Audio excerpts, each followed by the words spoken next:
This is 1500 ESPN, the home of sports talk.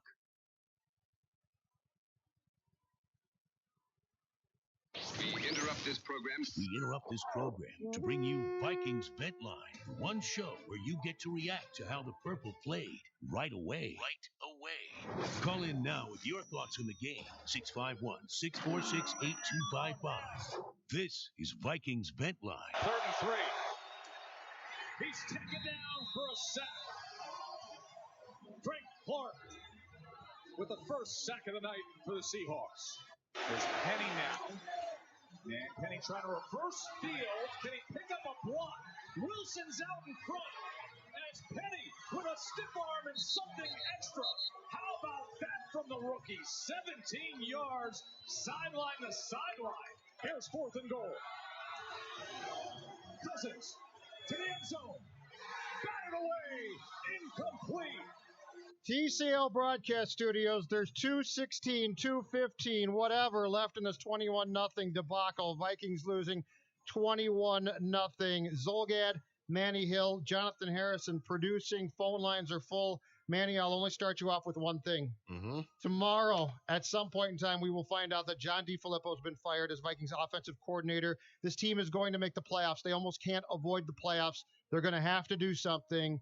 I see no other choice but to replace the guy calling plays. And I would suggest if you're a Vikings fan watching this debacle right now, I would suggest heading out to Lucky's 13 Pubs tomorrow and enjoying some of those fantastic bloodies and appetizers and everything if you got the day off tomorrow. I know tomorrow's a work day. Go drink a lot is what you're saying? Yes. Lucky's 13 Pubs is a proud sponsor of Vikings Vent Line. So there's that. And, yeah, I mean, this has just been – This offense. This is a bad offense, Judd. Yeah, this is a bad offense, and the play calling's not working. And this is the time of year where you're going to make the playoffs, almost certainly. So you have to change up something.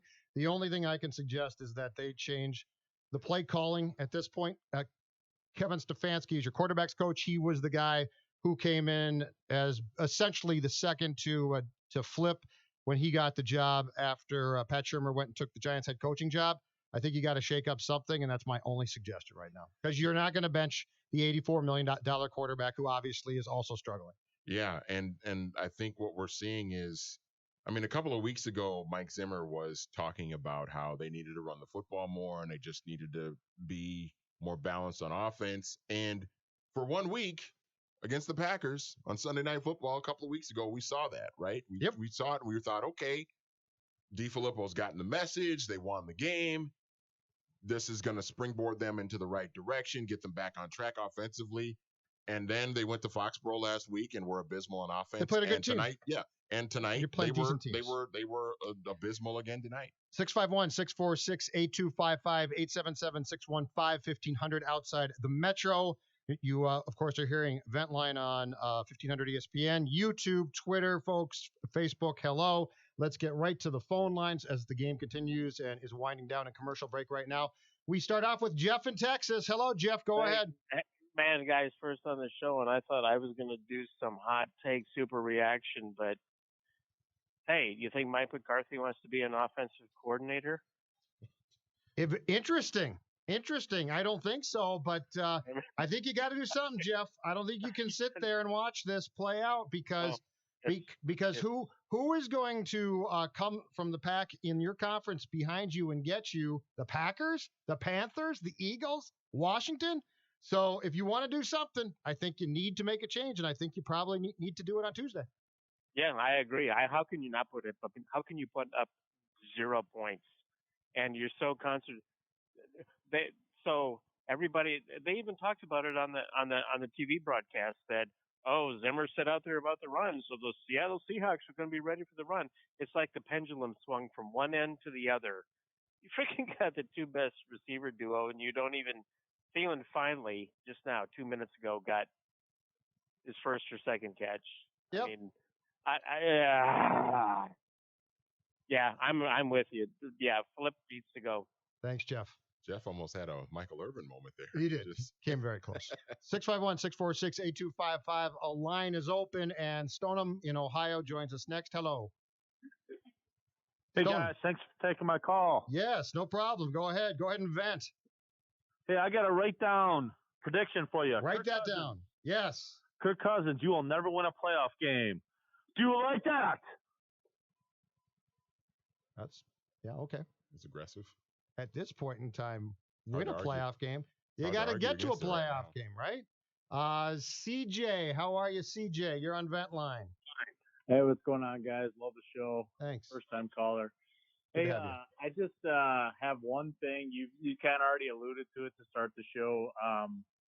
I don't know why Flip is still the coach, the offensive coordinator, rather. I think he's got, 10 points in the last 2 games?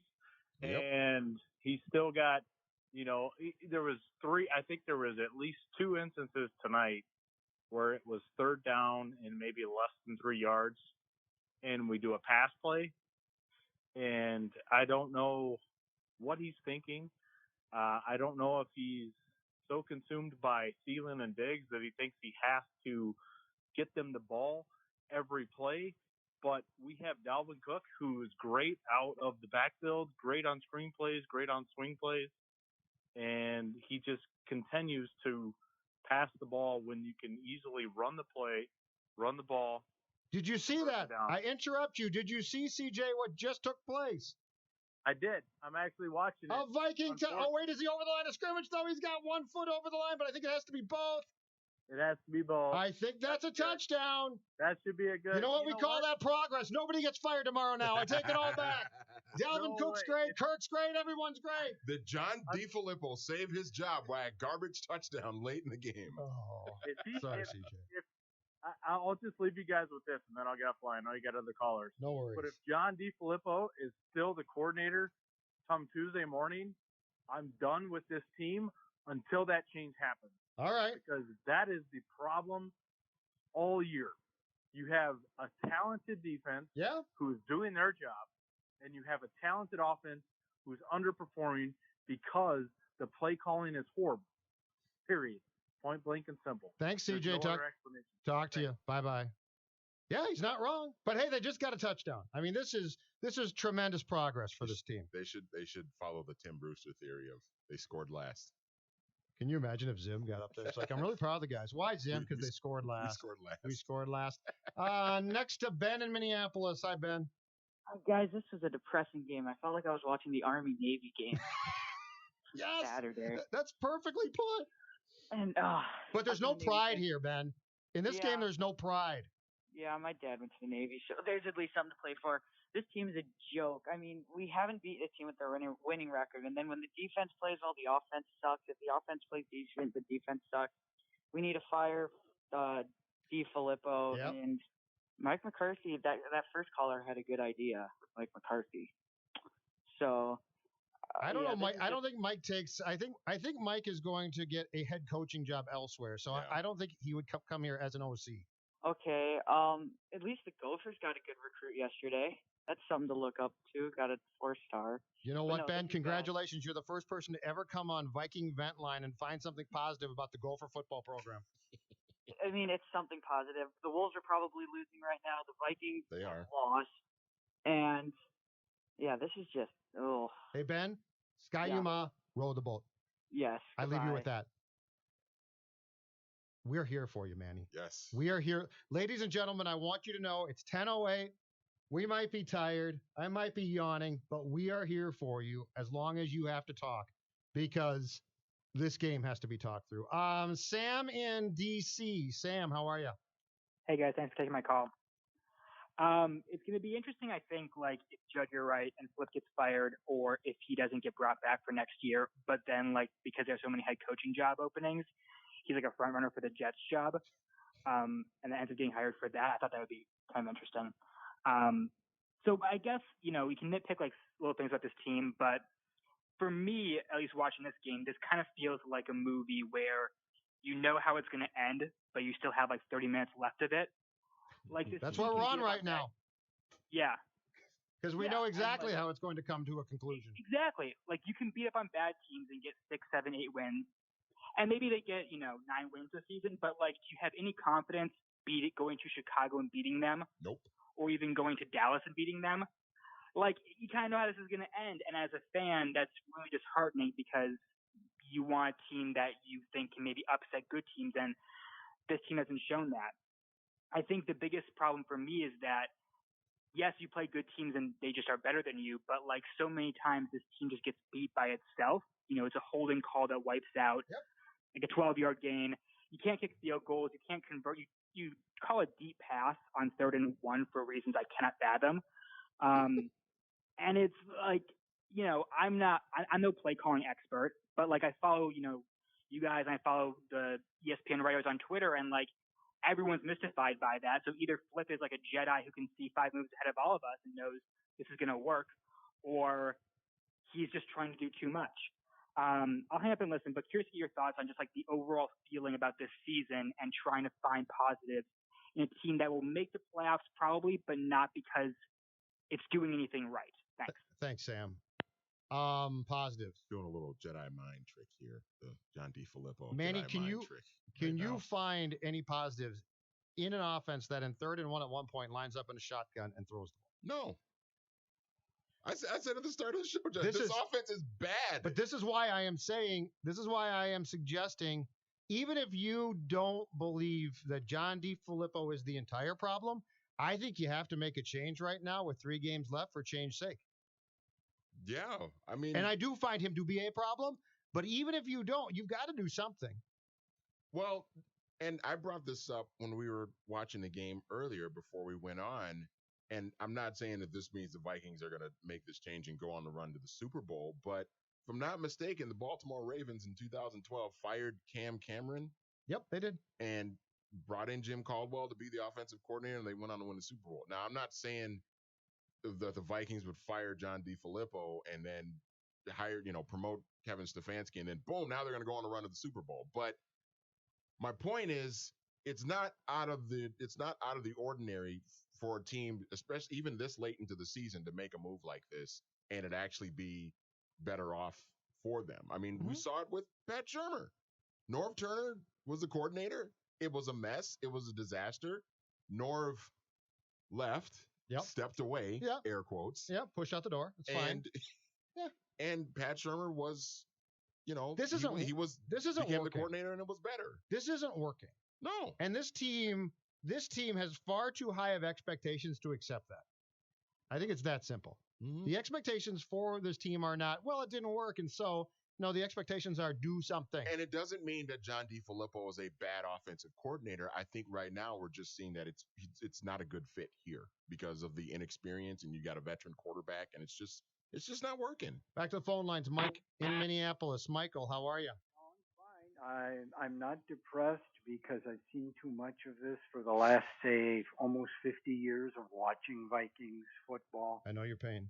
It's is it pain or is it just numbness? It's acceptance now, but it used to be pain. Yeah, I'm not, or whatever. But I have 2 questions. One is, Filippo came in because the death of the other coordinator. No, he was already on board. Shurmur left to take the Giants job after the NFC title game last year, and DeFilippo replaced Pat Shurmur. Okay, who's the one that died? Tony Sperano, the offensive line coach. Okay, now I think there's maybe a problem there. I think that when something happens like that, sure, it's something you find somebody real quick and you're not sure what's going on. You take what you get. Mm-hmm. But the main question I have is, I've been watching football for years and years, and I'm sitting there screaming to the TV when the field goal unit comes out, and it's our opposition is doing it, and I'm sitting there, block the kick, and many times they don't. And I'm wondering, is there a set point where they will block the kick, or do they do it all the time, or do they know that, no, we're not going to block it? Do you mean a kicker or a punt? The kicker, the field goal. Okay. Thanks, Mike. Okay. I think that there's times where you attempt to do it, but that's not going to be that's not going to save your behind on a night like this. So let's continue to run the phone calls. Hey, Dylan in Portland. All right, guys, I'm not going to curse, but I mean it, okay? Don't curse. I gave them the benefit of the doubt all the way up to this part of the season. And if history repeats itself like it usually does, I'm in analytics, and the numbers are usually correct through a certain amount of time. Mike Zimmer has a good season, an okay/losing season, a good season, and an okay season. Okay, this is on the downfall of our season. This is getting crazy right now. Mike DiFilippo is probably one of the worst play callers in the history of the NFL. This is crazy. Kirk Cousins is missing wide open little slants that can get us the first downs for whatever reason. I've never been this heated in my life, and I love the Vikings, but I need to vent right now. This is getting crazy because we need to make a push. And if it wasn't for the Panthers losing, the Redskins and the Packers losing, we wouldn't even be in this thing. But this doesn't even matter because everyone's losing. This is one of the worst seasons of the Vikings history. We give somebody $84 million of guaranteed money, and we're thinking this guy's going to come in and win us a Super Bowl or give us that push.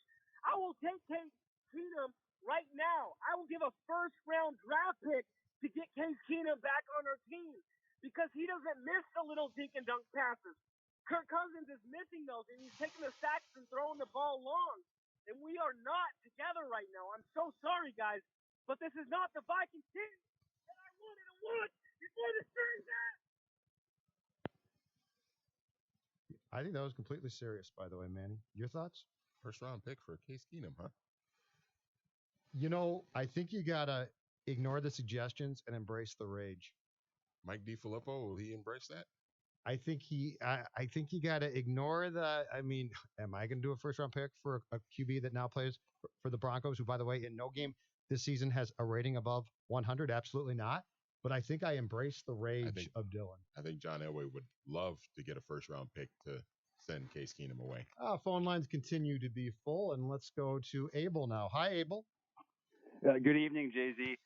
I'm really curious what you think why would you hire an offensive coordinator that hasn't called plays since he was in Cleveland? I'll tell you why. Because he shredded Mike Zimmer's defense in an NFC Championship game, or the quarterback that he was coaching shredded Mike Zimmer's defense in the NFC Championship game. That's why he was hired. I think that's the only reason why. I think Zimmer was completely enamored with finding out what the secrets of the Eagles were. I think Manny's exactly right there, Abel. Isn't this just like a return to the kick-ass offense of Childress when he never called plays for Philadelphia? I said that, what's funny about that is there were plays tonight, and I said, it's Chili. He's back. This is their offense. This is the Tavares, Gus Frerotte, that school of QBs. This is the offense, because there were plays tonight that looked exactly like that. Yes. Well, and last week, too, Judd, we saw 4th and 11, and we saw an inside 4-yard slant to Laquan Treadwell. That's right out of the kick-ass offense playbook right there. So you are correct. Yeah. Love you guys. Talk to you. Bye. Thanks for the call. Oh, let's go to our good friend, and I'm sure he has plenty to say. Miguel in Minneapolis. Hi, Miguel. Up. What up? Hey, what was my boy in Portland? I'm feeling him, man. Let's get him back on the phone. I can listen to him. We're worried about Dylan. We're trying to find out what transpired at the end of that call. We are very concerned about Dylan in Portland right now.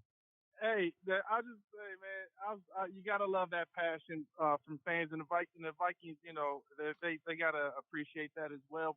The thing that I'll say is, everyone wants to jump down the offensive coordinator's throat. I'll come to his rescue. Okay. And I'll say maybe it's tough to just be an offensive coordinator for Mike Zimmer, because he hasn't had the same one since he's got here. He hasn't had the same quarterback. And there hasn't been any consistency on the opposite side of the ball since he's taken over. And so, with that said, also there hasn't been any attention paid to the offensive line, and maybe he's making bad hires and choices at that position. Because if you're going to be a coach who wants to run the ball and do certain things and do it a certain way, maybe you should look and hire that type of guy.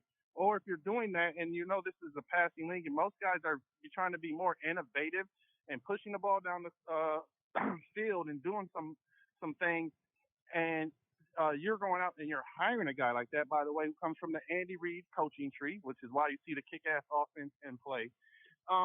You got to do your homework. And so I'm going to look at the head coach and put some of that blame and some on Rick Spielman as well for not addressing what is actually needed to be addressed, and that's the offensive line.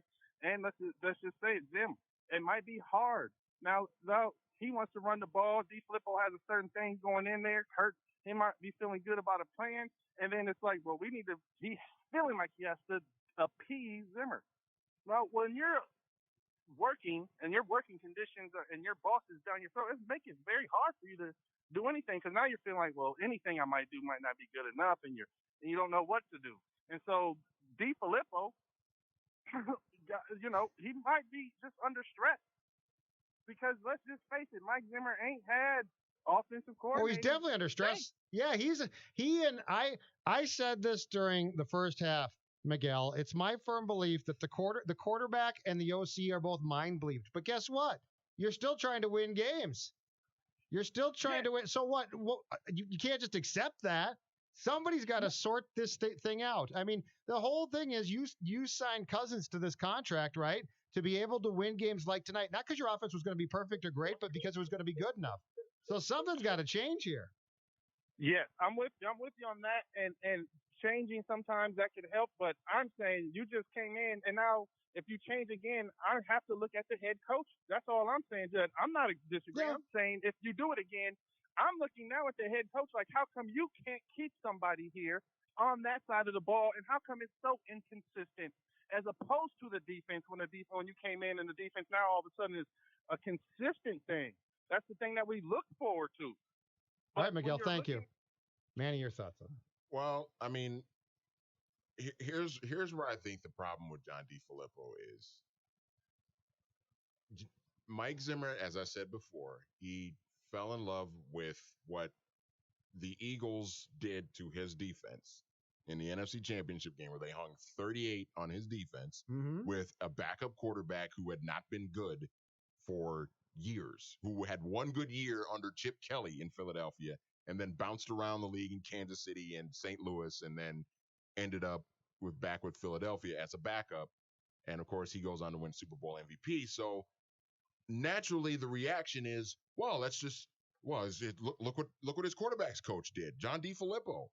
But sometimes, just because a guy is a good quarterbacks coach doesn't mean he's a good play caller.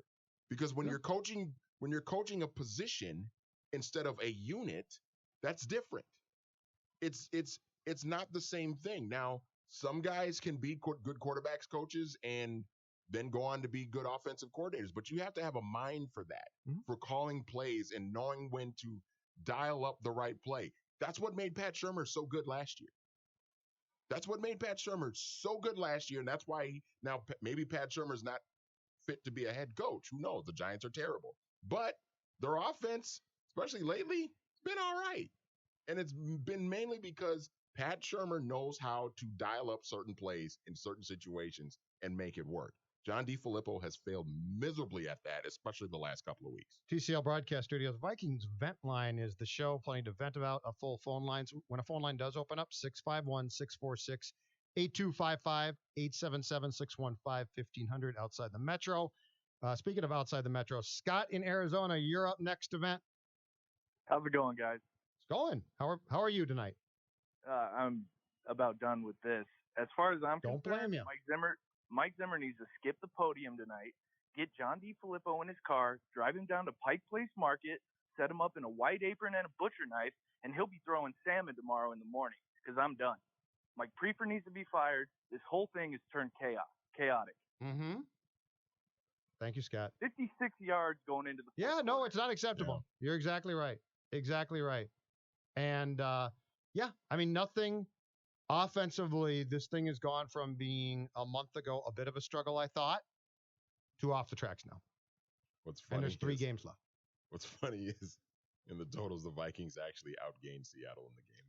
Yeah, because they got fourth quarter. In fact, I saw a stat at one point. Right? I believe there was a stat they put up on the ESPN telecast at one point in the fourth quarter where Seattle was at -7 yards for the quarter at that point. Russell Wilson had 72 yards passing today. Oh, I think this call is going to be fun. I think this call is going to be filled with vitriol, and I don't blame him. Don in Ohio, our pal. What did I tell you guys last week? Why don't you refresh our memories again, Don? I told you exactly last week what Manny said earlier. We should have fired DiFilippo, should have used Stefanski, and at this point forward, I said it's 4 games we should have done this, but it's not going to happen. I would be shocked because I think Zimmer is so hard-headed and stubborn. He's going to keep John DiFilippo for the rest of the year. I think he is. I honestly do think that. I honestly do. This is the most. Here's the thing. Even if the Vikings get in, they Tice it. They 2004 Tice this team, right? And back into the playoffs, right? That's a right? great. That's a great way of describing it. He verbed Ticey. That's way to go, Don. That's brilliant. By the way, I would take Mike Tice right now as the head coach right now. That way I'm feeling. But anyway, even if the Vikings backed into the 6th seed, the last 3 road games in the first half, they have scored a total of 7 points in 6 quarters on the road in the first half.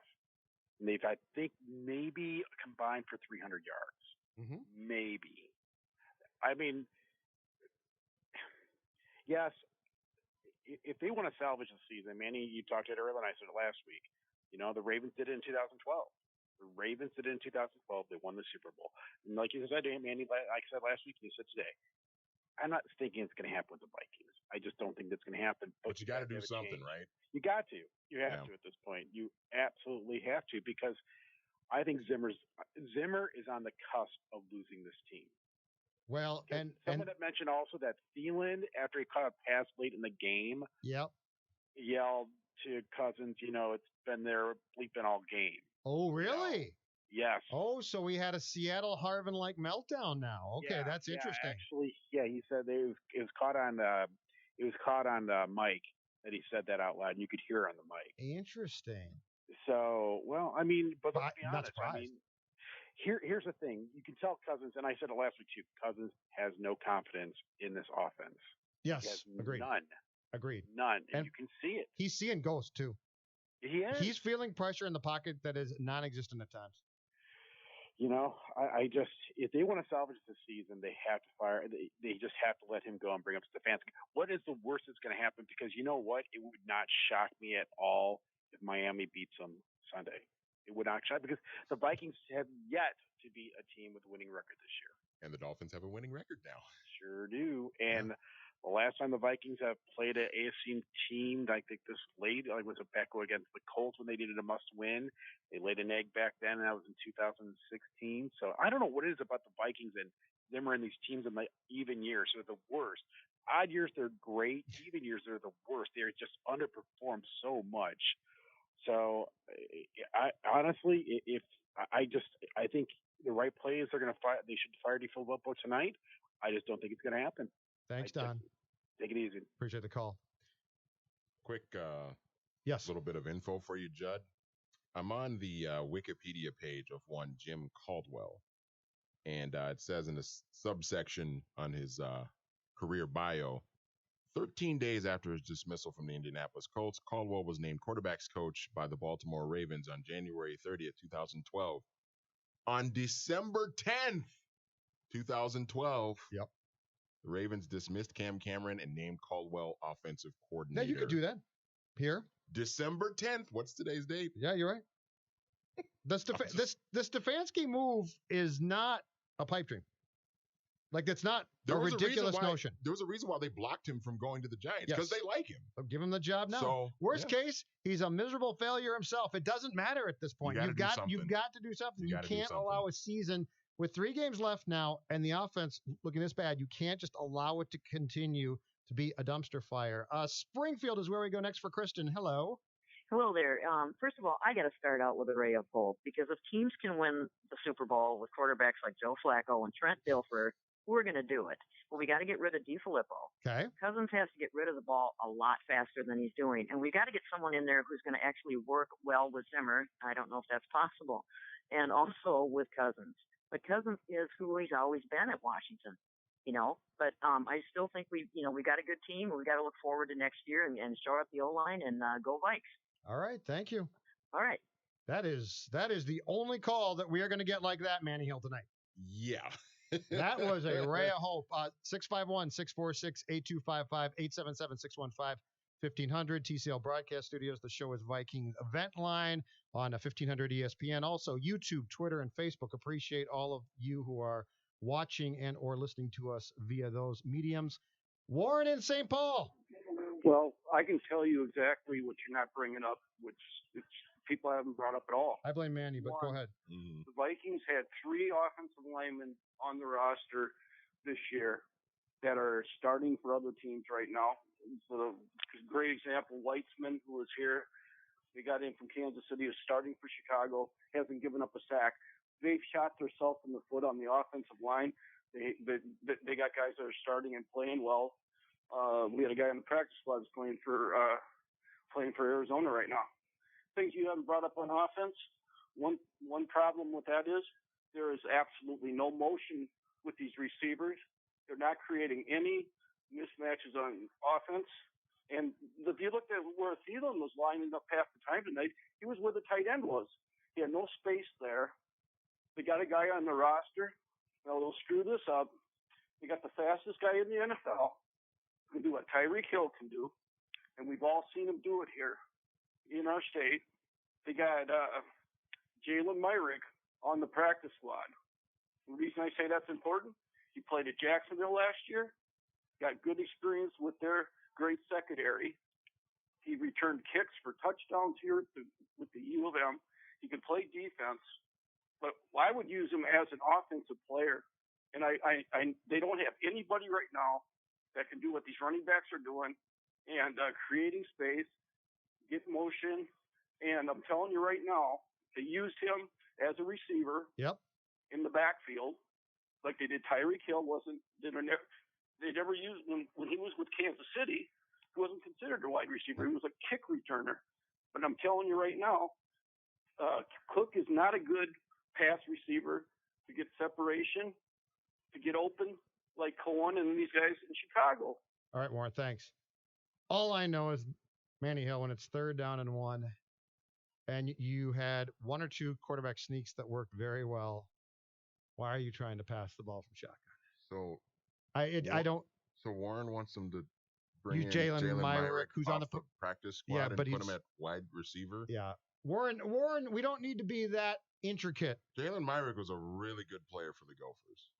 And he's done well for himself by being on an NFL roster at the very least but not going to solve your problems on a practice squad. But they're not putting him at wide receiver. I also refuse to believe that there's no effective way that Dalvin Cook can be used. And right now, the Vikings are somehow making it look like that's the case, and that makes no sense to me. Ken in Illinois. Hey, so I'm going to try to be as well. I'll keep my language because I'm pretty upset. Okay, we're hovering over the dump button right now. Those of you watching on YouTube, Twitter, and Facebook, my hand is over this dump. See the dump button right there? Okay, go ahead now. Go ahead and talk. Right. Be careful. So I understand everybody being upset with Cousins and what the caller last week called him Flippy. Flippy Flip. Yep. Right. So and I get it. Flip should be fired. I get that. But to me, if you were to do a pie chart of blame, there would be 30% would go, and that 30% would be split between Cousins and Flip. The other 70 rests solely on Spillman and Zimmer. And I say that because you knew going back since 2012 that this team has not had 1 year they had an adequate offensive line. Past that, this offensive line has been absolutely horrendous. They didn't address it. If you are the coach of the team, you should be telling your general manager, hey, you need to do whatever you have to do to move up in the first round, the second round, whatever, to get me. Check out D. Filippo's Wikipedia right now. You don't move a right tackle who has been only an adequate right tackle all his career to decide to move him to right guard. I don't get it. And you've seen him get blown up game after game after game. And I don't even blame Remmers because the dude Manny. But my God, Spillman, with him not doing anything with this offensive line and thinking, oh, well, we just got caught off guard. You're a general manager. You've been a general manager of this organization for over 10 years. And you mean to tell me that in all this time you cannot see the trend of what is happening? The offensive lineman every year has been going earlier and earlier, and you need to keep up with that. If you don't, you're going to be left in the dust. And where I fault Zimmer a lot about this whole problem is his whole philosophy. Well, if we play good defense and we can pound the ball, then we can win the games. I'm sorry. In this day and age, you're just going to run the ball, you are going to get beat. And yes, Seattle won that game tonight, but that was an anomaly. You look at all these offenses, the Saints, the Rams, the Patriots, whatever you want to choose, they are aggressive. We are a team that I can remember since I've been a fan for over 40 years. Mm-hmm. We are a team that plays not to lose. We are not a team that plays to win. We don't get aggressive unless we are down in the game or it's under 2 minutes. That's the only time. Otherwise, Zimmer is content to when it gets to, oh, well, we're up 17 or 20-13. We're just pound the ball. We're run out the clock. Okay, well, that's a good idea. But if you get a holding penalty, if you get an offsides penalty, if you have any type of penalty or you fumble the ball or anything happens, the whole momentum can shift. Thanks, Ken. Your point about the line, we've talked about 1,000 times. Spielman deserves, there's absolute blame there. There's absolute blame. And that goes to that has not been a conversation in the last few weeks or the last few months. That's been a conversation, an ongoing thread since the draft in April.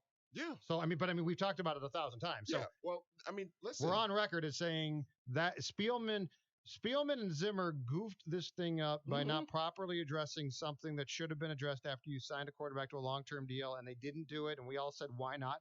And it's bit them squarely in the behind. Even, Judd, even if you don't, let's say they didn't sign Kirk Cousins, and let's say they brought back Case Keenum for 2 years and $35 million, whatever Case Keenum got. Your right guard, Joe Berger, who was 35 years old and very good for you last year, retired. Yeah, they just ignored it. He retired. They ignored it. It's malpractice. It was a gaping hole at the right guard position, and they did nothing to fix it. And they did address it in the second round by drafting a player at a position at which they had a guy. Yeah. Mike Remmers can play right tackle. He's not a very good guard. Go get a guard. You have a guard that retired. Go replace him. This was beyond a first guess, and not just by us, by a lot of people. Derek in Texas. Hello, Derek. Hey, how's it going? It's going. That last guy made some great points, but I don't see us being I don't see us going to the playoffs at all, and we don't deserve to get there if we get there. The thing I'm tired of hearing is people talking about this run the ball nonsense. It needs to stop because, first of all, in order to run the ball, you need a great offensive line, and that's something that we don't have. All year long, Zimmer's been – I see him in the first half, and when it comes to the second half, I don't see him adjusting to what he needs to do during the game. I can't believe how this guy's an idiot, man. He just always being hard-headed and not being open-minded. His offensive goal of just running the ball and being tough on defense, like the one guy said it before me, it's ridiculous. In today's age, what team is doing that? Playing tough on defense? Yeah, that's great. But you want to run the ball all the damn time? That's not going to work, man. I'm telling you, it's not going to work. All right, Derek, thanks. Here's my thing, though, Judd. I don't think the issue is not Mike Zimmer wanting to run the ball all the time. Like, the issue is when we've talked about this already, when it's 3rd and 1 and you're insistent on having Kirk Cousins do a 7-step drop back out of the shotgun on 3rd and 1, run the football in that situation or do a quarterback sneak. Oh, look, they did 2 quarterback sneaks tonight. And guess what? They both worked. Yeah. And they both worked. And for the most part, the offense looks absolutely atrocious. And the frustration is understandable because you signed this guy to a 3-year guaranteed, which isn't even done, $84 million contract. You got Dalvin Cook. You've still got Diggs and Thielen. And I guess there is ESPN, after Thielen made a catch late in the game, he did get up and say something along the lines of, "It's been there all bleeping night." Well, the And other he's thing not, too. and he's not wrong. But Kirk Cousins is seeing ghosts too. I mean, this whole offense is is right now. It's in disarray. It's just in disarray. It's a bad offense, and I mean, forget about the run-pass ratio here. Who cares? The problem is situational play calling is not good with this offense. You're right. That's the problem. It's not about, well, they got to make sure they run the ball Against New England, 30 times. Against the Patriots, it was because they gave you the run and you didn't take it. But tonight, it's situational. But even then, what's frustrating, if the Patriots are giving you the running game, that's situational. Take it. Yeah, what's frustrating about it's not that any of us think that we could actually go and call plays. I think what confuses, confounds, and frustrates media and fans is when you see a coordinator not apply common sense. Yeah. That's what got me about Musgrave at times. That's what's getting me now. That's where I love Shermer. Everything he did, listen, he was fantastic, but it started with what he did actually made sense. Mm-hmm. He knew what play to call, when to call it. Now, I don't know where fault lies on the fourth down pass for Rudolph when you see the play develop and Thielen is open. Yeah. And it's Adam Thielen, who, by the way, drops almost nothing. So there's frustration and blame to be shared here. It's all over. But you're right. It is situational. And to me, when it gets as out of whack as things are right now, situational becomes common sense. Shelby. Hi. Yeah. Hi. Go ahead. Thanks. So most of the season, I've been on the same boat, with everyone else. That the play calling has been a little off with Flippy. The problem is, I don't know, there were definitely bad calls tonight, passing on 3rd and 1. Screaming at the TV, sneak. I've been doing this all year. Whenever it's less than a yard, just sneak it. The hand off to CJ Ham, they work because they're quick fire. You know what's more of a quick fire run than CJ Ham is if you just have the quarterback lean forward for that yard. So I don't know, tonight was the first night that I felt like Flippy was a little bit of a victim of circumstance, and I almost started to feel bad for him. I feel like he tried. Yeah. He got the run the ball feedback. I feel like Zimmer may have been in his ear all week and said, run the ball. And I feel like when they came out tonight, they did that, and he stuck to the game plan, and it almost it hurt the offense even more. So the only time the offense ever showed any life was when they threw those 3 consecutive passes with the 40-yarder to Dick. Mm-hmm.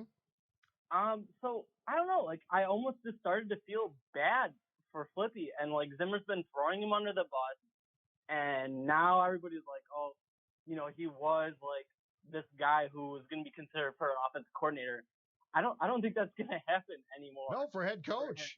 Thanks, Shelby. No, it's for head coaching jobs, and I don't get that one. Well, and again, my thing, I'll go back to situational stuff. Again, tonight, the 4th down that they went for when they handed it off to Latavius Murray and didn't get it.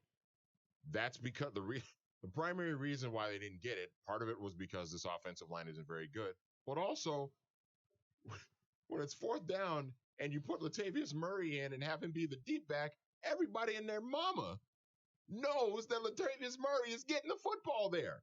And if everybody in the stadium and if everybody's watching the game at home, if they all know Latavius Murray's going to get the ball there, which he did, you think the Seattle Seahawks don't know he's getting the ball? That's the problem. It's think.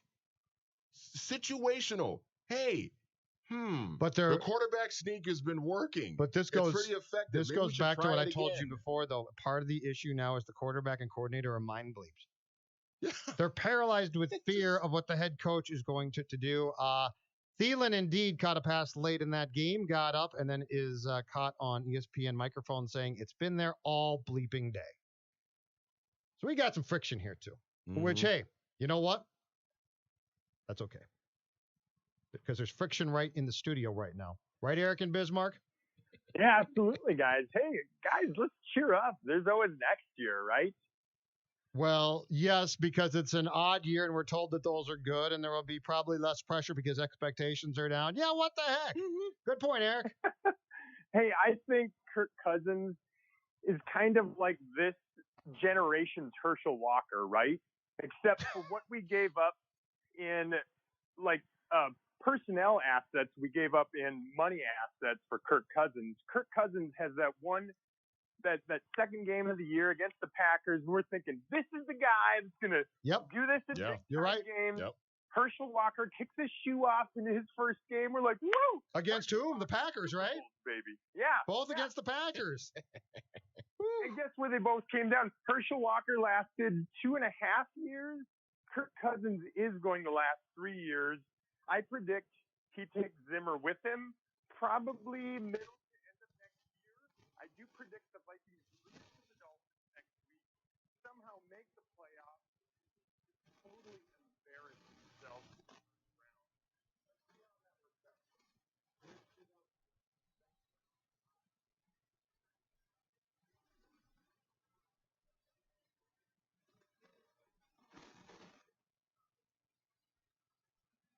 Allison, when the Cowboys are playing really well, their defense is playing better. You got to shake something.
The Vikings on Monday night, quote, summer execution. There were a couple we probably could have called something better.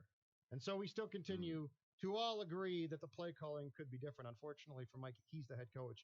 And as I said last week, this all lands on one man's desk. It's Mike Zimmer's. Kevin in Minneapolis. Hey, hi guys. I called a few weeks ago after the Jets game and told everybody relax. But since then, I've been listening, and you guys have been right on about Cousins, and now it comes out with the offensive coordinator. And I kind of wonder, Is it more important to have a better offensive coordinator than a quarterback, or a better quarterback than an offensive coordinator? I don't know. Cousins reminds me of Tommy Kramer. I watched the Chiefs matriculate down the field when I was 15 years old, the first Super Bowl. I'm used to it. It doesn't really matter anymore. But I just want to compliment you guys. I think you've really taken over a great show, and I appreciate listening. I actually flip over from NPR every day to listen to you guys. Thank you, Kevin. So, awesome. Much keep it appreciated. on, man. All and right. I love your honesty and who cares if you insult the quarterback? He's getting $50 million fucking dollars. Who cares? Offend him. Who cares? Well, that was really nice until he was on a roll until that last little part there. Didn't know NPR guys said that stuff. Well, for you, those who are watching on YouTube, Twitter, and Facebook, I bet you got that whole rant. Yeah. Let's continue to run the phone calls. TCL Broadcast Studios, 651-646-8255. Please, if you're going to call us, do not work blue. I would ask that. One of my favorites, always putting things in excellent perspective, and she's watched this team from day one. Hi, Linda in Wyoming. Great to hear from you. Hi, guys. You missed the dump button. Oh, I think I'm the last caller. Well, if you were on hold, Linda, it went live timing to you, so it's. Oh, okay. I think the listeners didn't get it, but you did. And like I said, you were on hold. We'd prefer that we understand that people are upset. We would prefer they don't work blue on 1500 ESPN. Anywhere else, I don't care. Go ahead. Oh, well, it made me laugh anyway, so. That made me laugh too. I got a little chuckle out of it. I'm going to do a little takeoff on what you guys were talking about a couple of callers ago, particularly Manny with Spielman. I see really two major problems. You got Spielman, who hasn't fixed the offensive line, and who's really, his choice of quarterbacks has been marginal for all the years that he's been the GM of the Vikes. Now, I'm not saying you give up on Cousins. Maybe with a different offensive coordinator who can match his style. I'm sure things would be different if Sherman was working with him that way. Okay. And then your other one is Zimmer. Zim's come in. He's a defensive-minded coach. And you know what, guys? He won't give it up. He's got to call all the plays. Yep. He's got to stay involved. He's got to insist that that's where the draft picks go. And when you're so involved in that end of it, you're missing all the other things that the head coach has to be aware of, and has to be doing, and has to be thinking about during the game that way.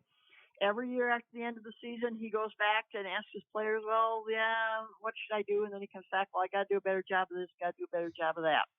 He's got to decide, does he want to stay a defensive coordinator for this team, or does he want to be the head coach who's making the decisions, putting the pieces in place that he needs, giving up some of those defensive draft picks to get some of the offensive line, or does he want to stay as that defensive coordinator and keep that defense the way it is? And if you don't change one of those two things, then we're going to continue year after year after year after year with the same thing and the same frustrations. Take a look at the 4 division leading teams.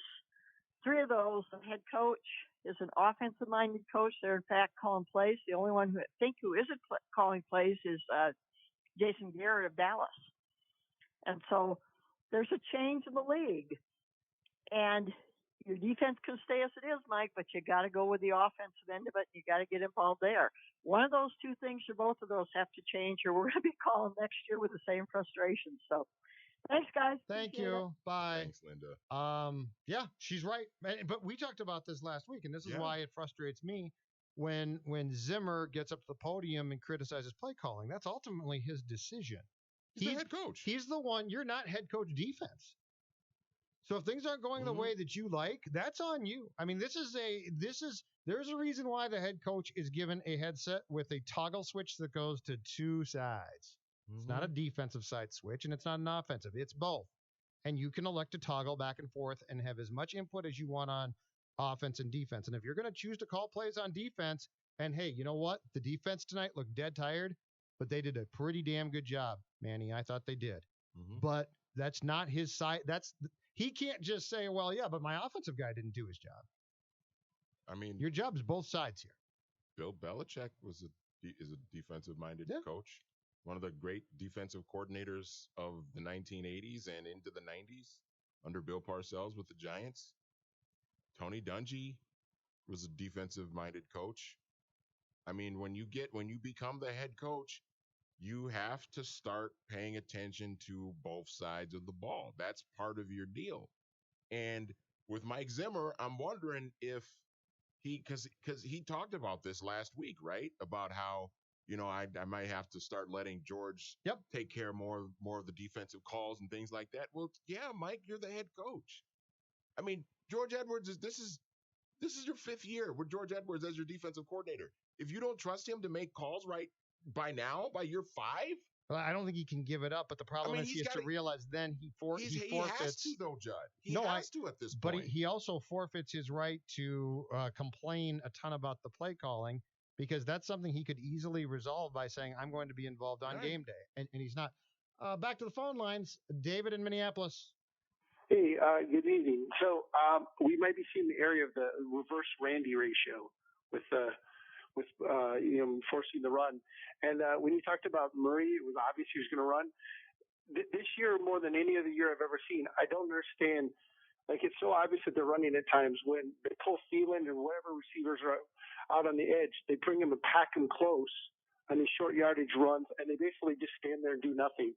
It would seem like you would want to spread the defenders out as much as possible and have better points of attack than trying to go right up the middle and then have all these defenders right there. Thank you. Appreciate the call. Well, and going back to that Murray run, if I'm not mistaken, Judd, the Vikings got they got stopped. Mm-hmm. Murray got stopped short of the first down on 4th down, and they called a penalty. I think they brought in an extra lineman, right? They brought in Rashad Hill, right? Yes, we talked about that. And Rashad Hill got called for holding. Now the Seahawks declined the penalty because they had stopped Murray anyway. Right. So, I mean, you bring in that package, it is blatantly obvious. And you bring in Latavius Murray, it's blatantly obvious that they're going to turn around and give the ball to him. But the Seahawks were ready for that. And I guess my question back to that, though, is how do you not get the yard? Like, how do you not get that yard? Because they lack talent on the offensive line, and because the Seahawks knew what was coming. They knew what was coming. To Burnsville, where Mike has been waiting patiently. Sorry about that. Mike, go ahead. Well, the play you're talking about, it doesn't help when your quarterback and Murray run into each other, first of all. Yeah. Or was that's Cook? A bit of a problem. I thought Cook had the same problem at one point with a shotgun snap that Cousins took. He handed off to Cook near the goal line, and they sort of collided. I had a choice tonight, and I had to choose between the worst play-by-play radio announcer in pro football or the worst TV crew on pro football, and I muted it, and it was actually kind of enjoyable. So you got nothing? I got nothing. You play some music or what? It. You play a little like Beatles or something? No, what was going I was on? just watching the game. Okay. And fair enough. I'm confused. Yes, DiFilippo and Cousins are under fire, but isn't 80% of a play what happens in the trenches to create the big plays? And why are those two getting so crucified when you have 5 cadavers standing there up front doing absolutely nothing? I don't understand. And what color hoodie are you wearing? Oh, it's a black one. Oh, okay. From Target. It's very comfortable. It's not. Don't confuse it with the one I'm going to break out here shortly. The wife got me a 2XL Live PD blue hoodie that arrived in the mail, and she's very excited for me to wear it. It's going to be very comfortable, but this is my Target special from a couple weeks ago. And Manny will appreciate that. It's just amazing watching this basketball game. The Wolves get close, and just 3 after 3 after 3, swish, swish, swish. This isn't Wolves vent line. Mike, this is Vikings vent line. We can only handle one at a time. Mike, that's the Warriors, man. Sorry, Mike. That's what happens when you're playing the Golden State Warriors. All right. Next time I call, I'm not going to ask what color hoodie you're wearing. I'm concerning myself. Oh, that's okay. I don't mind one bit. Thank you. Bye. All right, let's do this. Chad, Brad, Phil, and Ted, hold on. We're going to take a break. Vikings vent line. We're in the TCL broadcast studios. We do have a phone line open. We are here for you, 651-646-8255. But now let's pay some bills. Yes, Vikings Vent Line is brought to you by Lucky's 13 Pubs, the best spot in the Twin Cities to catch a game as the Vikings make a push for the playoffs. They got some work to do. There are tons of TVs at Lucky's 13, legendary appetizers. They've got those amazing fresh half-pound burgers, handcrafted sandwiches, wide variety of several pub favorites. The drink menu's great, huge selection of tap beer and handcrafted cocktails, the best Bloody Marys in town. We did a poll on Mackie and Judd earlier today about Bloody Marys and drinks that you might have during brunch time. Well, you can certainly head to Lucky's 13 for brunch time on a Sunday if you want. You can try the Bacon Bloody, the Jalapeno Bloody, the Mother Mary. You can grab a flight, try them all.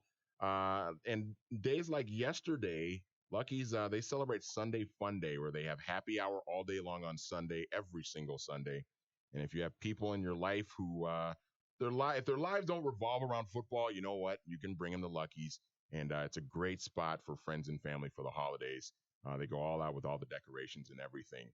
5 locations in the Twin Cities: Bloomington, Burnsville, Mendota, Plymouth, and Roseville. If you're having people over for a holiday party, you call ahead to Lucky's, and they'll be ready to pick up your food when you get there. Find them online at luckys13pub.com, luckys13pub.com.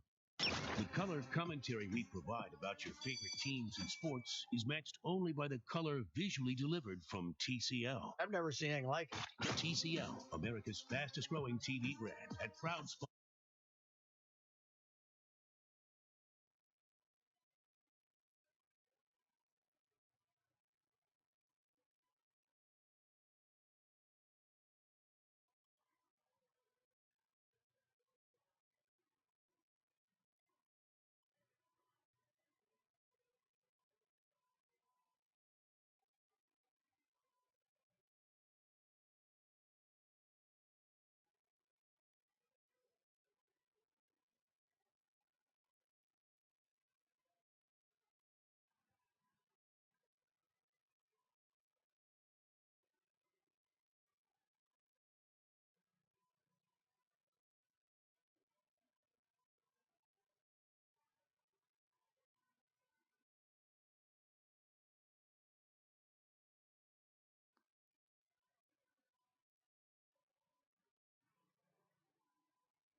Ways to listen at KSTP AM St. Paul, Minneapolis, in stereo on 94.5 KSTP FM St. Paul HD2 and streaming on 1500ESPN.com. Game's over. What'd you think? Let's hear it with Phil Mackey, John Zolgad, Manny Hill. It's Vikings Vent Line. The show solely devoted to your reaction on the game. Vikings Vent Line now continues. To play. Marcin, and he goes right in.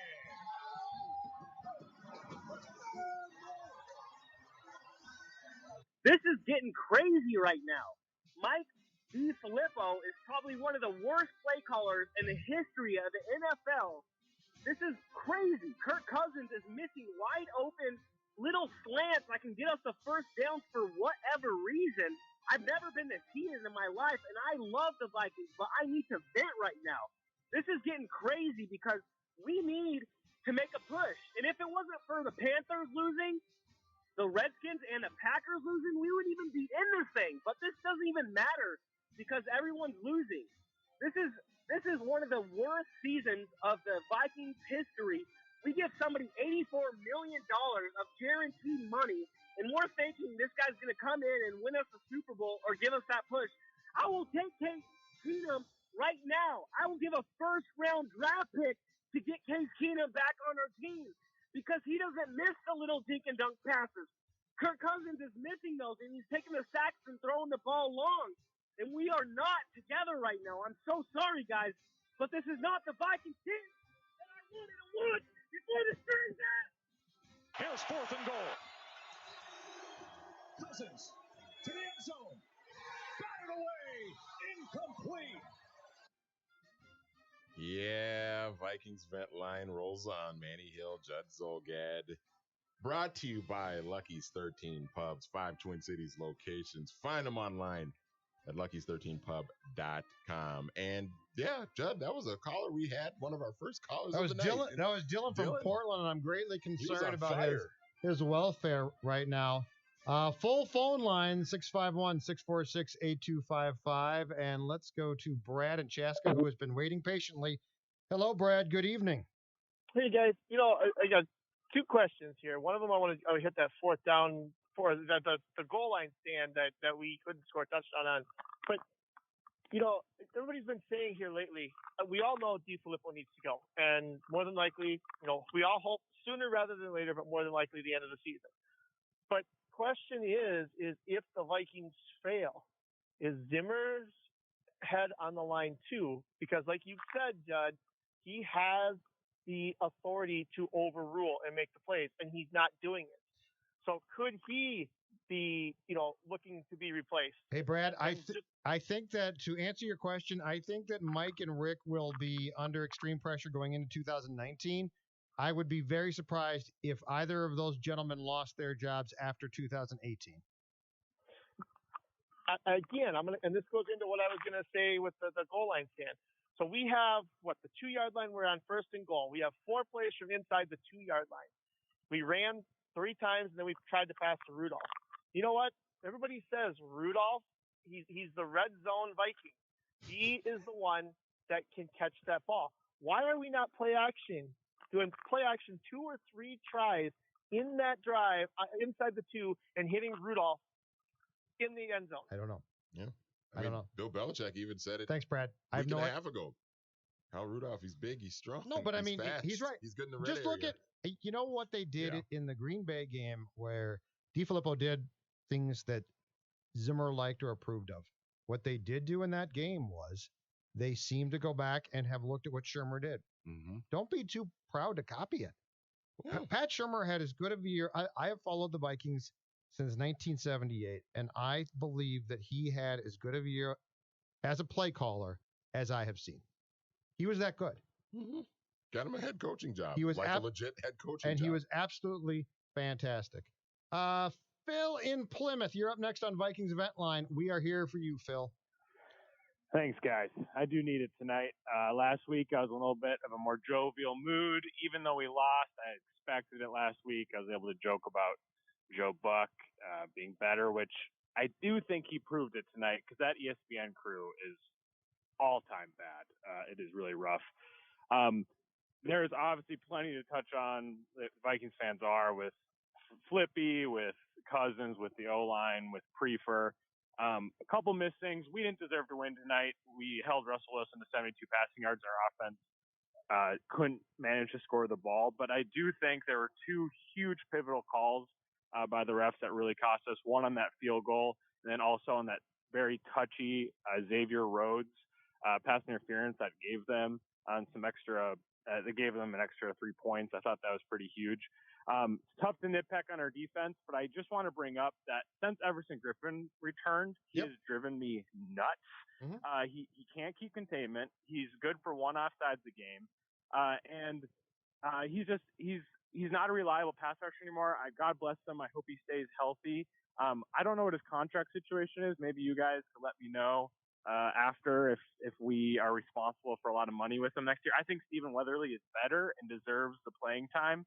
I did a good job again today tracking down Wilson. I just would rather have Weatherly with Hunter on the field. Griffin's been a great Viking. I don't want to crap on him, but he's just not the same anymore. And for Vikings fans, if you want to feel better about Kirk Cousins' $84 million contract, After this tonight, after Ventline wraps up, we can go watch the Wolves lose in the fourth quarter and watch Andrew Wiggins brick long twos all day long for $141 million. So that's not going to make you feel any better. But I got to end with some positivity. So go, Sky Uma, row the boat, go Vikes, Skull. This is how we baseball. Go Wild, our ice, all eyes north. Ow! Oh, Phil, you become one of my favorite callers. Yeah. On the Everson Griffin thing, I think he's going to be asked to take a substantial pay cut, and if he doesn't, I think he's going to be released. I think it's pretty simple. Man, it's amazing. I mean, you're probably right. But it goes to your point. You got to make up for the Cousins contract's guaranteed, so you can't be going to Cousins. It's just with Everson Griffin, it's tough because he's been an emotional leader for that team for so long now and so many years, and it's tough to see him underperform the way he has this year. I mean, but before the whole situation, and especially since he's been back, he's just not been very good. I think from a business standpoint, though, regardless of how he played, unless he had a Hall of Fame type year, they were going to go to him and ask him to take a pay cut. Mm-hmm. The money has to come from somewhere. Yeah. They've got to look at long and hard. How do we create opportunities to give us cap space to sign a lineman? They've got to. Mm-hmm. Ted Minnetonka. Well, first of all, I'd like to say, Judd, I miss the Homer and Panic show in the mornings. And Manny, you need your own show. Secondly, I had a coach one time from the Gophers I had lunch with one time tell me, you want to watch who's going to win a football game, watch the line of scrimmage, the first couple series, and I can guarantee you 80% of the time, the team who dominates the line of scrimmage will win the football game. That was Cal Stoll many years ago. Mm-hmm. I'm an old guy, and so I'll admit that. My question to you guys is this, and the reason I love you guys, I love listening to you guys rather than the callers, but my question is this. When the Gophers, for instance, who I love all football, are struggling on defense, they point to the head coach and they say, what the heck's going on with the program? When the Vikings are struggling, everything's on DeFilippo. And I don't disagree with any of the callers. DeFilippo's a disaster. But where does the head coach come in on the NFL team?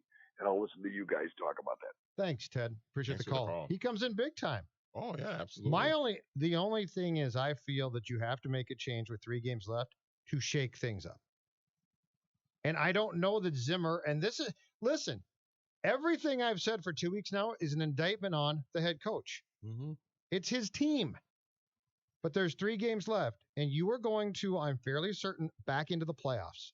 I honestly think the only way the Vikings aren't the 6th seed and don't go to the playoffs if they do the bowl participation thing and decline it. They're going to the playoffs. Like I'll go back to this. Who's going to come get them below them?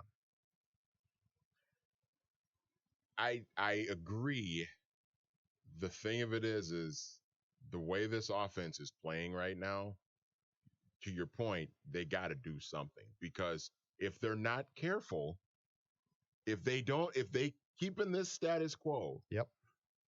And you got Miami coming to town, and people like to look at Miami and say, well, it's Miami, it's Tannehill, and Miami's 7-6, and they just beat the Patriots yesterday. But you end the year then. And they beat the Bears earlier this year. But then you get Detroit at Detroit, and they want their head coach fired so bad they can taste it. I will say this: the Vikings still have, despite tonight's loss, and we talked about it earlier on the show today. The Vikings, despite this loss, still have the inside track for the playoffs, but they can't mess around with this anymore. Their margin for error with this loss tonight has gotten slimmer.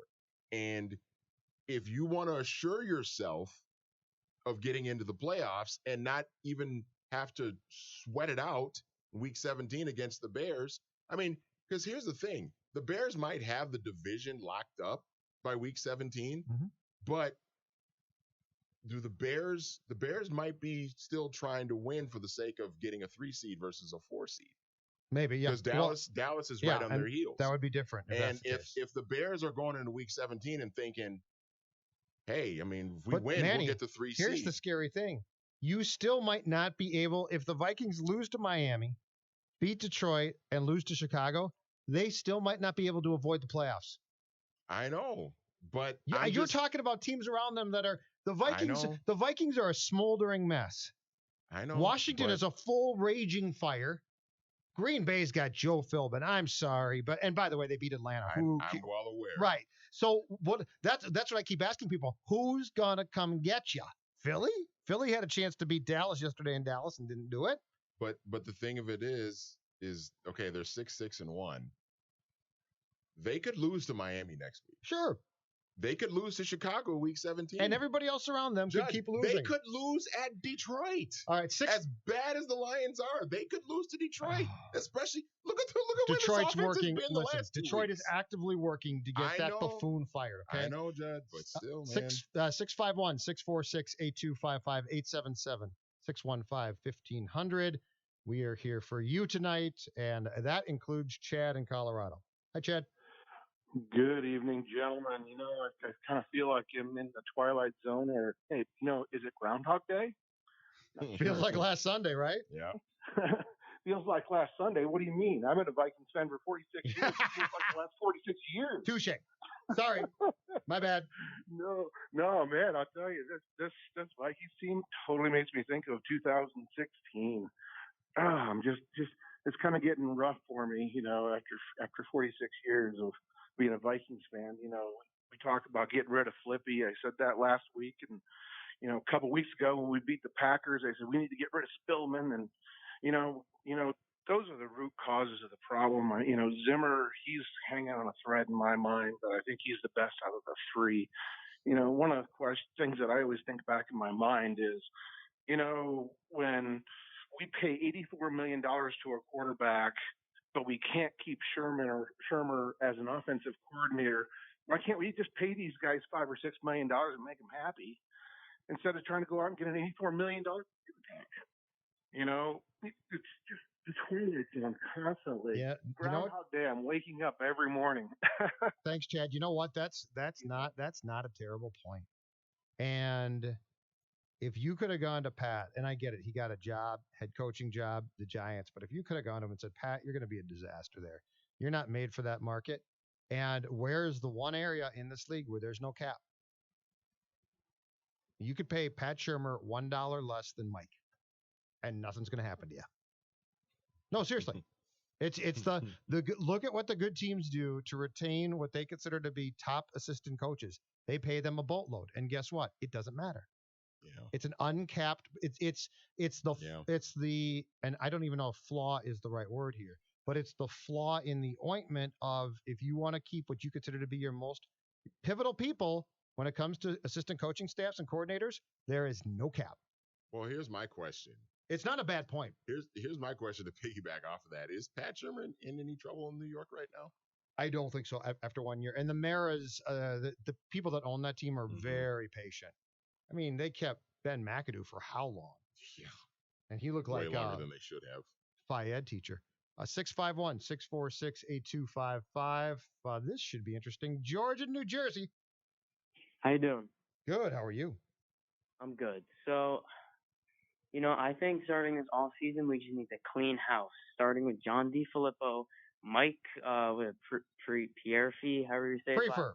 Special teams coordinator. Yes, sir. Prefer. He's got to go. Cause I'm sure you heard about the whole Carlson situation. Oh yeah, we talked about that on Mackie and Judd today. Yeah. And then Mike Zimmer needs to go to defensive coordinator because this guy is not a head coach.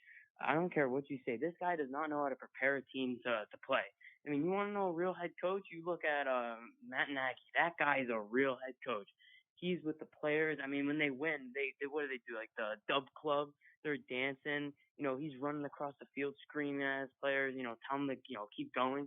Mike Zimmer doesn't do that. You know, you look at Mike Zimmer's winning locker room speech. He's in there and he goes, "Okay, guys, nice win. You know, we just keep going and doing what we're doing. We're gonna win. Okay, keep running the ball." That's Mike Zimmer. That's all he does. He doesn't care. He's just not like trying anymore, and I'm sick of it. I miss the old Mike Zimmer, where he's yelling and he's screaming. He's known for being that angry coach. He was angry tonight. Yeah. He was dropping F-bombs tonight. Yeah, he was angry tonight. Yeah. But I put him as defensive coordinator and get a new coach that knows how to lead a team. All right, thanks, George. If you do that, you have to fire him. You can't demote him to defensive coordinator. Yeah, and well, let's. Do you want to parse that apart a little bit? Let's pump the brakes a little bit. I think it's very fair to be critical of Mike Zimmer. Judd, you and I have both been very critical of Mike Zimmer. I think it's very fair, but he did go 13-3 last year. Yep, and he has won the NFC North twice. In his first 4 years. I don't think his job. I think this season is among the most disappointing. I think this season is among the most disappointing he should for not the be Vikings. on the hot seat right now, and he's not on the hot seat. Given the moves that they made, but I do not think it's a fireable season at all. Now, next year, if this sort of season, the way it's gone this year, if this repeats itself next year, then you got to think about it. But right now, he should not be on the hot seat at all. I think it's fair to criticize him, but he should not. The idea of him losing his job should not be an option right now. 651-646-8255. It is Judd, Manny, Jonathan, Harrison producing. We're in the TCL Broadcast Studios, 1500 ESPN, and we appreciate those of you who are watching us on YouTube as well as Facebook and Twitter. Now let's go to a guy who's nice and warm, and it's early in the evening, and he's probably enjoying himself greatly. Chemo in Hawaii. Hey guys, how's it going? Yeah. Hey, you guys are right on about Zimmer, man. I mean, that guy's pretty brilliant, and then who are you going to replace him with, right, on the defense? I mean, you guys, it was a good defensive performance, I think, on the special team side. Sherrell's had a couple of run backs he could have done. He just kind of took them, But obviously, just repeating what everybody's been saying, right, about the offense. I mean, if they don't fire DiFilippo tonight, I don't know what's going on, man. I mean, they were 5 or 6 on 3rd and short. I mean, they just missed them all. And the thing is about is that they're not doing anything that Cousins is good at, right? I mean, last year Keenum was not that great of a quarterback, but they kept working this guy and finding ways to make him good, and they're just not doing that this year.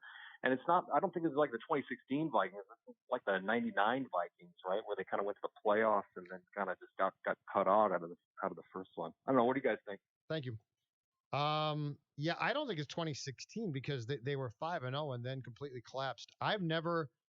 In 2016, I got sucked in a big way, and it collapsed, and I said, "Whoa, what's this?" This time around, I don't know, Manny, that I've ever been fully convinced to the point where I said, this is going to be a fantastic team. The Green Bay comeback for a tie was impressive. When they, I think, won 3 or 4 at one point, it was impressive. But yeah, this is a hard season to compare it to, and I don't see it as 2016 because 2016, I was sucked in and then was shocked by how badly it went. I don't know that there's been a point in 2018 that I've been as enamored with what this team could potentially do. Yeah, the only time when I was really enamored by anything was the 2 weeks in a row, or I'm sorry, it wasn't 2 weeks in a row, but it was Kirk Cousins at Lambeau when he brought them back he led them to a tie, I guess. Mm-hmm. Thanks, Daniel Carlson. And then against the Rams, that Thursday night game against the Rams, where he threw for 400 yards plus and kept them in the game. It was just they struggled defensively to stop a high-powered offense. Outside of that, this team has just been very blah. I mean, they've beaten up on bad teams. They beat up on the Jets. Right. Whoopee. They beat up on the Cardinals. Whoopee. They beat up on the Lions. And then, they beat Green Bay. We got some sense of what we wanted the offense to look like. But we knew that Green Bay team was not a very good team. Right. And so you said to yourself, okay, now go prove it in New England. And you absolutely did not do that. Yeah. I mean, mean, tonight you did not do that. Other than Kirk Cousins playing well at Lambeau and Kirk Cousins playing well in the LA Coliseum, but that's just 2 games from the quarterback. Here's what I think hurts about these past 2 games so much. If you went in there and said, okay, let's see how the Vikings do against 2 good teams on the road, and they got their butts whipped, you'd say they're just not good. But the New England Patriots and Seattle Seahawks did everything within their power in the past 2 weeks to keep the Minnesota Vikings in games. We're sitting there tonight. It felt like it was 21 rip. It was 3-0. The Bears too. Yeah. Yeah, You were in right. Chicago against So the Bears. all of Same thing. all of these games, your opponent is not playing great football. You're in the game. Your defense gives you a chance, and you're thinking, okay, this is why your offense was built this way. Because if you get a chance, the offense is going to be good enough to take advantage. And it almost seems like it just continues to get worse. Yeah. It continues to backslide. Steve in Arizona. Thanks for holding. Steve? Hey guys, how are you doing? Good. Doing good. Good. If DeFlippo is not fired on that plane tonight on the way back, I can't see them bringing back Zimmer because I think Zimmer's going to lose this team. I mean, the defense is killing themselves out there. We got one of the best defenses in the NFL, and the play calling's atrocious. Just like we're talking about down on the 2-yard line. You have 4 plays, and that's kind of call playing, but this goes game after game after game after game back when the play calling is just not there. I think Kirk Cousins will be fine. We just get some more linemen in there. I think we got Cook, who's a phenomenal talent, but we got to change. I think, like you guys were saying, we need a change. We need it now. We need it tonight. We need it tomorrow morning. Something to change here to shake this up a little bit, and it's got to be DeFlippo going. What do you guys think? Thanks, Steve. I agree. Yeah, that's what we've been talking about. I mean, this offense has gotten worse and worse and worse and less productive as the season has gone along. Isn't that amazing? Like, well, at the start of the year, at the start of the year, we were concerned about the defense. Remember the Rams game? Yep. Jared Goff threw darts all over this defense, shredded this defense to pieces. Packers game. And our thought was, man, Kirk Cousins, at least Kirk Cousins looks like he's been worth the money. And boy, Mike Zimmer, this defense, I don't know about this defense anymore. And now here we are. They've done a complete 180. You're right. Now it's like, hey, the defense is all right, in pretty good shape. But now this offense is an absolute mess. Let's go to another Steve. This one in Thunder Bay, Canada. Hi, Steve. What's up, guys? What's going on? I never knew David Morgan was the linchpin of this offense. Oh, you didn't? I've known that the whole time. I never knew. But see, I was reading. Again, but going into the Patriots game, I remember looking at a tweet that said that since 2015, Zimmer has the most wins in the NFC with the Panthers. Mm-hmm. So, like, going into this game with everything that happened on Sunday, you knew everyone was losing. Like, it bothered me that they didn't be ultra aggressive. They had nothing to lose going into this game. It really, really shouldn't be like that. Do you know what I mean? Yeah. Like, you had nothing to lose. Like, why not go for it? Where's the big punt? Like, remember the Green Bay game a couple years ago where the playoff was on the line? Where's this? What's going on? Like, thanks, Steve. Yep, you're at a loss, and so are we. And and Manny, you're exactly right. There was a time when we said, well, man, this offense is sort of doing its job, and the defense, what's going on? And Philadelphia or thereabouts, they got that fixed. And that win at the time looked good, and it's not as good now, but it looked good. And you got the defense fixed at that point, and you said to yourself, okay, you got something here now. And it progressively seems like on a weekly basis, aside from the tweaks in the second Green Bay game here at US Bank Stadium, that now it gets worse on a weekly basis. Dennis in South St. Paul. Sorry about that. No, that's okay. I'd like to bring forward the fact that I was 14 when the Vikings started in 61, 58 years ago. Okay. And they haven't won a championship yet. I'm 72. When are the fans going to, the hell with dressing up in Viking this and that? We got to start bitching and booing the team and the organization and the ownership that how Dallas has won at least 5 championships. Something's wrong with the Viking organization that they can never win a championship. What do you think is the solution? Thank you, Dennis. Well, I mean, we've seen this franchise and this team get booed, and I mean, you were at the Metrodome in 2010 when the fans were chanting "Fire Childress." Yeah, right? and Vikings. The Vikings. Okay, to Dennis's point, That's a very dicey question because of this. People from Dennis's era, and I started following him in '78. Mm-hmm. I think are much more likely to get upset and to boo them. Keep in mind, the people that joined right around the Moss time, 98 or so, a lot of them, not all of them. So I'm not saying this about every one of you out there, Mm-hmm. but a lot of you are Kool-Aid, purple Kool-Aid drinking people. Yeah. And so you're not going to boo them. You are going to see as often as you can the best possible. And you know what? God bless you for it. But I think when the people that Dennis is talking about are probably people, up to about my age, near 50. But I think there's a lot in that big faction that started to follow this team around the time that Moss joined that are very intent on being as positive as possible. Not all of you, so hear me loud and clear, but a lot of you who want to basically be happy on Sundays, have some drinks, and not complain. Well, and I mean, listen. And I'm not even blaming. That's just sure. That's my observation. It's not even a blame. But also, though, Jed, I'll counter with this. I mean, it's 11:30 right now. We've been taking calls for the last hour and a half. This of is people great that passion. are upset. Yeah, and it's great passion. I mean, people are upset. I think people are just they're handling it differently. And I mean, look, it's football. It's the NFL. So the bad teams across this country are still going to get supported by their fans. I mean, the Browns have been a dumpster fire for 20 years since they came back into the league, and there's still people at Cleveland Brown Stadium every week with their Brown jerseys on and their dog masks on and everything. Danny Cunningham is raving about his Browns right now. Yeah. Tom in Columbia Heights, you're next. Hey guys, I feel for Dennis, I really do, but I'm half his age and I feel as old as he is tonight. This one is really, really rough. I tweeted this at you guys. Let's just stop calling DeFlippo Coach Flip. There's only one Coach Flip, and he coaches basketball, and he wouldn't have us down to Golden State by, what are we down, 10 right now? It's only 10? Yeah. Well, that's not bad.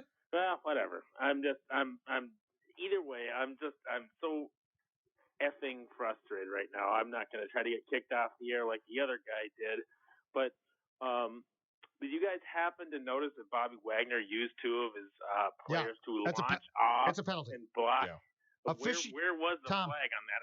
I mean, Tom, officiating this weekend was atrocious. This is time to start cleaning house. Get younger guys in there, or get some laser surgery for these guys. This is absolutely absurd. Yep. And I really appreciate you guys taking my call. I mean, the Vikings might make the playoffs, but this one's a one and done operation. Thanks, Tom. Yeah, in fact, you bring up a great point. How do these idiots tonight, led by the crew of referee Brad Allen, how do these complete idiots call a rule I've never heard of, which is grabbing the open end of the helmet or something like that, and then completely, like 3 plays later, miss a face mask that everybody in that stadium saw? Everybody in the stadium saw it. Even the player that committed it, I forget the name and the number, but apparently he saw it. He did it, and then his mask. and then was like looking like, oh my God, I just messed up because I just grabbed his face mask. And then of course he wasn't called for it. Everybody in the stadium, everybody watching the game saw that blatant face mask, except the official. What idiot calls that helmet rule, which I've never heard of in my life, never seen that called, and then you miss a guy's face mask or his helmet turning. Like, there's only one reason his helmet turned. It's because he grabbed his face mask. And the Bobby Wagner thing should have been called, too. You're right. That should have been a penalty, too. Jason in D.C., you're up next. Hey, what's up, guys? Just enjoy your show. Just Thanks. Call in. I'm upset and pissed, but I'm not going to curse or just get mad. I got a question for you guys, though. I believe Seattle, to start the season, had a horrendous offensive line, and they made a coaching change, and now all of a sudden it's efficient. Dallas also had a similar issue.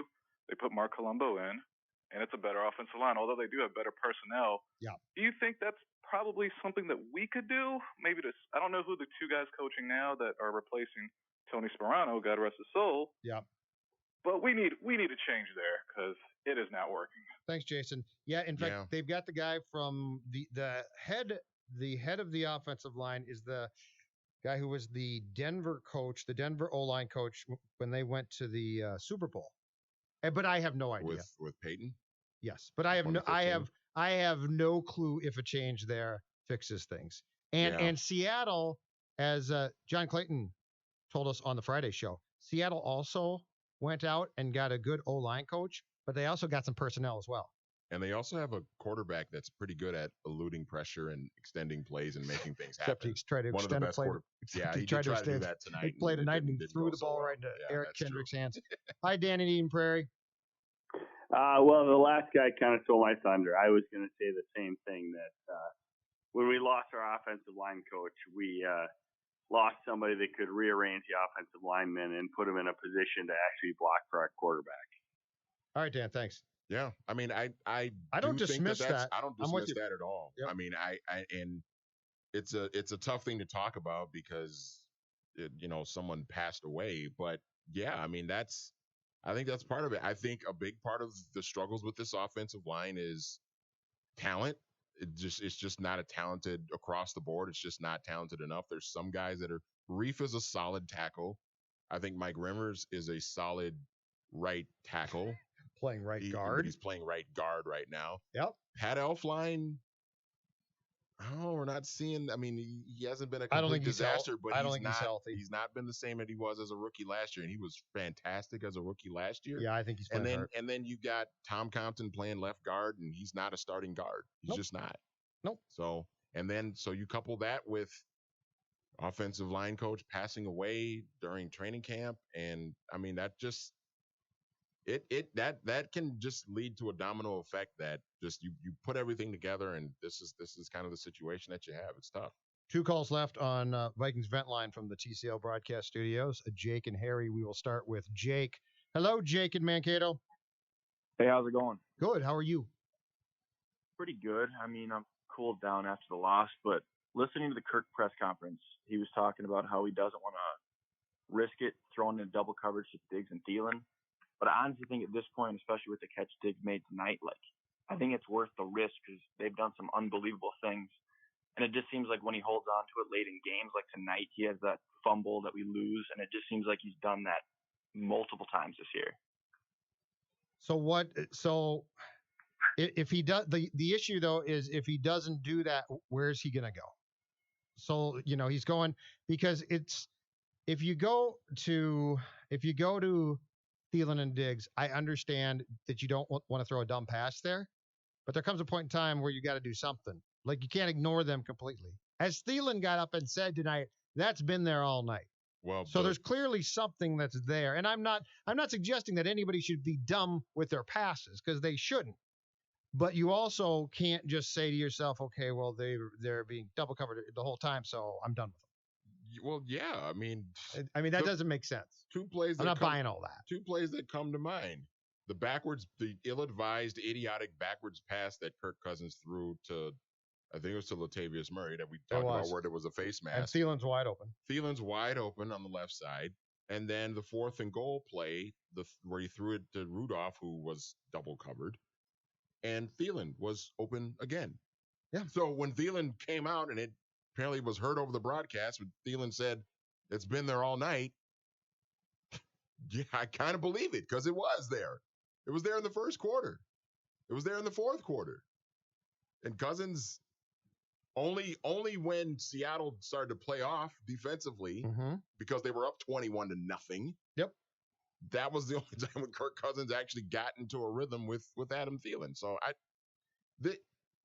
we've taken a lot of calls, Judd, and we've been talking about it it's the offensive coordinator or it's the offensive line. This whole thing, this whole operation on offense, I said at the start of the show, it's a bad offense. The coordinator has not done a very good job. You've got a lack of talent on the offensive line. You've got a quarterback who's missing open receivers and throwing the ball backwards and turning the ball over. Yep. You can't run the football consistently. But you can't. It's a bad offense. But you can't accept that because there are things that you can do to make it an offense, even if it's not going to be dynamic. And it starts with the coordinator. That can be efficient. And right now, there was a point in time in 2018 where this was certainly an efficient offense, and that's long gone. And somebody has to find out why, and somebody has to start to pull the strings to, once again, make it efficient. Let's wrap up Vent Line this evening. Harry in Connecticut, you get the final word. What's up, guys? Listen, a lot of good calls, a lot of good points you made, and Mandy, you touched on a really good point. Is that it's just a lack of talent in a lot of areas on that offensive line, and I think it is a multitude of issues. You look at the coordinator, you look at Kirk having his brain fart moments every once in a while, but then he has moments where he strings together, these like nice, like up tempo, like passes, and Diggs coming out with that amazing catch, and he's hitting his stride. I think at this point, because you're tied to Kirk for the next, like 2 years and change now, I think you let him eat cake. I think at this point, you fired DeFilippo. You go to Kirk and say, listen, this is your train now, okay? You're the one that's running this thing. Who do you want us to bring in?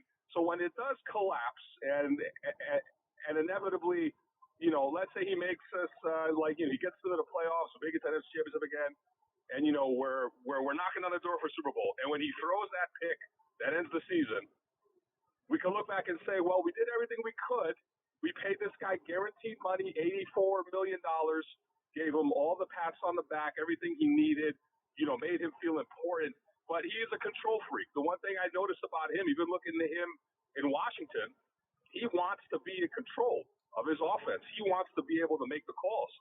But that's not something that he's going to get, especially with Zimmer at the helm. And, he shouldn't have that power because obviously when you give him the reins to make those decisions, he does make some boneheaded plays. But at the same time, Flip has not put him in he hasn't put him in a spot to be successful. You go back to Green Bay game, like you mentioned, he was copying Shermer's playbook. They got to get back to that, man. But anyway, guys, like I said, the season at this point, I think they're going to lose to Miami next week, unfortunately. I think it closes the book on it. I think you gear up for next year. You draft well. You try to get a good free agent in here, like either a guard or a tackle. You try to retool. But they are tied to Kirk Cousins no matter what they do. And that's pretty much all I got to say, guys. Thanks, Harry. Two things. Once again, Harry, I urge you to look below the Vikings in the standings and tell me if they lose to the Dolphins, why you're sure they're done, because I'm not. The second thing is this. If you hitch your wagon to Cousins and say, go ahead and fail, after 3 years, everybody's gone. So you can't do that. You can't do this in spite of Kirk and say, look, Kirk, you failed. Because when Kirk walks out that door, and he will get another contract somewhere, he's a quarterback, Manny, when he walks out that door, if everything's failed, Zimmer, Spielman, and a lot of people are following him out that door. So you can't do that. I will say this to your point about the schedule the rest of the way. I hear you, but this league is funny, man. Oh, this I league agree. is really funny. And if you lose to Miami next week and you're 6-7-1, then you have to. I know Carolina's Judd, got the Saints. But here's the thing, Judd. If you lose to Miami next week, and then you lose to Chicago week 17, and this is saying that you beat Detroit, sure, you're 7-8-1. If one of those teams, the Eagles or the Panthers or the Redskins or somebody finishes 8-8, you're out. Yeah. You 8-8 beats 7-8-1. It disgusts me that the conference has turned so bad that this is even a conversation. I know. We should be talking about the Vikings being done. I thought and this is my mistake, to think that the NFC, I was sure that it was going to be really good and there would be like 2 or 3 bad teams. To have this many bad teams infuriates me. Absolutely infuriates me. Because the conversation right now should be the Vikings are just about done. And instead they are in the thick of a race that is mediocre to bad teams all over the place. And it's embarrassing. We're done. Judd, Manny, Jonathan, TCL Broadcast Studios. Thanks to those for those of you who watched on YouTube and Twitter and Facebook. 1500 ESPN. Don't forget Mackie and Judd on at 3 o'clock tomorrow. Have a great night. Go ahead and vent somewhere else now. 33.